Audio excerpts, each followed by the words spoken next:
François Audemont, 36 ans, éducateur sportif au club de Saint-Pierre-la-Cour depuis 14 ans déjà, et du coup salarié au club. Alors j'ai une licence TAPS de départ, et puis après j'ai passé le BMF en 2013, le BEF en 2020, ici même d'ailleurs, et donc en CRAV depuis cette année. Voilà. Et pourquoi cette inscription dans cette formation du CRAV justement du certificat pour renouveler un petit peu les compétences et puis se remettre au goût du jour et gagner certaines qualités aussi qu'on va pouvoir retranscrire en interne au club.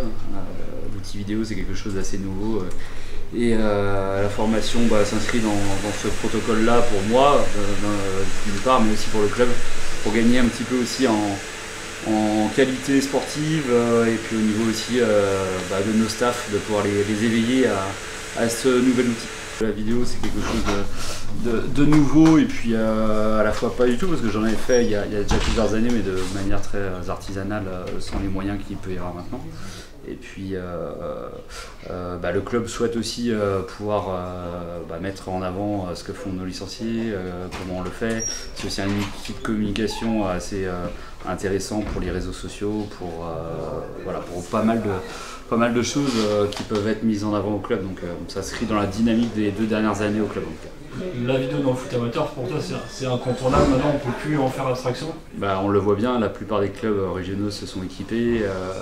Donc ouais, l'objectif, c'est d'avoir aussi des personnes ressources au club qui puissent pas simplement avoir des films, c'est derrière de pouvoir avoir aussi des montages vidéo et puis mettre en avant ce qui est fait de bien dans les équipes, et puis aussi avoir des axes d'amélioration et de pouvoir travailler la semaine avec nos jeunes ou avec nos seniors pour gagner en qualité footballistique. Comment tu juges le contenu justement de la formation, les formateurs, l'échange avec les autres candidats que tu as appris à connaître, j'imagine? Ouais. Après c'est assez dense, on le savait aussi un petit peu en arrivant, c'est que c'est 3 jours quand on sait qu'on est ici, on a 3 sessions et les 3 jours sont assez intenses avec du travail personnel, des TD et puis des moments un peu plus théoriques qui sont intéressants. Sur la première session, on avait une petite sortie, on va dire, pour aller voir le pôle espoir qui était très intéressante, et justement pour être initié un petit peu à l'utilisation de la VO pour ceux qui ne l'ont pas, etc. Donc avec Baptiste.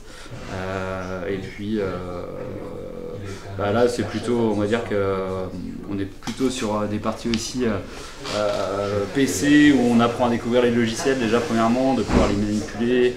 Et puis on a pas mal de montage à faire, à pouvoir présenter à nos collègues ensuite, donc c'est toujours des moments riches de partage, aussi avec des gens qui ont déjà un peu de vécu et puis un petit peu de qualité, avec tous les âges aussi, donc les plus jeunes qui peuvent amener aussi des choses à des personnes un peu plus âgées qui ont moins de compétences informatiques de base, donc c'est un riche échange. Super. Un dernier mot sur le logiciel ONS, ouais. Comment tu l'as découvert, j'imagine, ouais.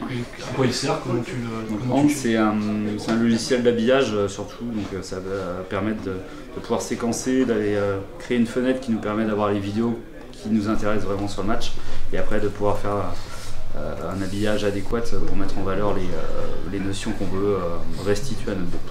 Ça marche. Écoute, bonne suite de formation et puis bonne fin de saison également. Merci beaucoup. Salut.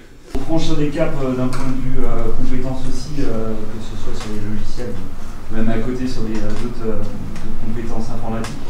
Donc ouais, comme l'a dit Alex, c'est vrai que c'est une semaine, en termes d'ambiance, c'est vraiment agréable pour avancer, pour être en confiance, donc plutôt très satisfait.